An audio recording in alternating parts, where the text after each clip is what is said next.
बिस्मिल्लाहिर्रहमानिर्रहीम। लाखों करोड़ों दुरूद सलाम नबी करीम सल्लल्लाहु अलैहि वसल्लम पर।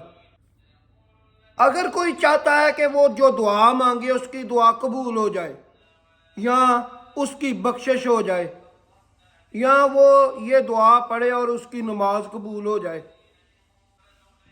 हज़रत आबदा बिन सामत रज़ी अल्लाह ताला अन्हु बयान करते हैं कि नबी सल्लल्लाहु अलैहि वसल्लम ने इरशाद फरमाया, अगर कोई शख्स सोया हुआ है तो वो अगर उठे तो ये अल्फाज कहे, अल्लाह ताला के अलावा कोई मबूदे बरहक नहीं, अल्लाह यकता है, उसका कोई शरीक नहीं, बादशाहत सिर्फ अल्लाह ही के लिए है, हर किस्म की हमद अल्लाह ही के लिए है और वो हर चीज पर कादिर है।